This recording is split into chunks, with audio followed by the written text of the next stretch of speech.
Hey there, and welcome back to the Spruce Grove Public Library's YouTube channel. I'm Sarah, the children's librarian here, and we are reading the Global Read Aloud 2018 picks.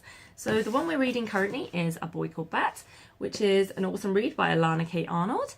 And just in case you didn't know, it's actually the first in a series, so there is also a sequel. So if you are enjoying this one, then carry on reading it with us, and then you can grab the next one in the series and you can carry on with that one too. And we are going to continue with this story today. We're up to chapter 23, which is called Windows. So, some days Bat was the first person awake. It didn't happen often because Mum was a morning person. And usually when Bat woke up, he went straight into the kitchen to find Mum sitting at the table with a cup of coffee and a book. But every now and then, Bat woke to a completely quiet house, a sleeping house. And Tuesday was one of those mornings. Bat woke up suddenly and completely to a still dark sky outside of his window. He blinked and sat up and slipped his feet into his slippers and took the skunk sling from the doorknob where he hung it the night before and went into the living room. The living room windows faced the front yard, and Bat could make out the shape of the big oak tree on the lawn.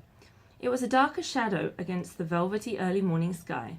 He went straight to Thor's enclosure and found the kit tucked in his sleeping corner, surrounded by the rice-filled socks that made a nice padded nook. He stroked Thor's back, feeling the rise and fall of his sleeping breaths. Before gently scooping him up, Thor let out a little high-pitched yawning sound, his tiny paws swimming through the air, as Bat settled him in the sling. And once inside, Thor rustled down for a moment before quietening down again. In the kitchen, Bat opened the refrigerator as quietly as he could and retrieved the formula. He filled the syringe and held it under a stream of hot water to warm it up. Thor could smell the formula, and Bat could tell that he wriggled around in his pouch. "It's coming, little guy," Bat said, and for the formula was warm. He went to the living room and curled up by the window bench. Already the sky was changing. It was still dark, but now Bat could make out the branches of the tree. He heard the very earliest morning birds, the ones that sang each day as the sky began to lighten. Gently, Bat reached into the pouch and pulled out the skunk kit. It was too dark to see clearly, but Bat didn't want to startle him by turning on a lamp, so he brought the syringe down to Thor's face and let the skunk find the tip by smell. As Thor had his breakfast, the sky turned violet and pink and then orangey red. The tree's trunk lightened from black to brown, and its leaves transformed to green. And the first birds called louder, waking up their friends, and they began a chorus of songs. Bat looked down to see if Thor had finished his formula and gasped in surprise. The two tight slits that had been closed since Mum first brought him home were open, and Bat could see Thor's eyes. They were the darkest black Bat had ever seen. "Hey there," Bat cooed down at Thor. "Good morning, little kit." And Thor kept licking the tip of the syringe, but his quick pink tongue hesitated just a bit when Bat spoke. Maybe he was listening. Maybe he understood. And Bat stroked the soft black and white fuzz on Thor's little forehead. "I see you," he said. "Do you see me?" And Mom emerged from her bedroom tying the belt of her robe. "Bat," she said, "you're up early." "Mom," Bat said, "look, Thor's eyes are open." And Mom came over to see. "Look at that," she said, and she rested her hand on the top of Bat's head and petting his hair, just as Bat petted Thor. "His eyes are beautiful, Mom," Bat said. "Don't you think his eyes are beautiful?" Mom sat down on the window seat next to Bat. "I think that's the first time I've ever heard you mention someone's eyes," she said. "Most eyes are boring," Bat said, "but Thor's eyes are amazing. Look, they're the color of outer space. They're open." "Bat," Mom said, "what color are my eyes?" "Brown," Bat answered, still staring at the skunk kit. Droplets of formula hung from the little black and white hairs all around his mouth. "Nope," said Mum, "they're hazel." And this got Bat's attention. "Really?" He looked up and stared at Mum's face. Her eyes were golden brown with little flecks of green and yellow in them.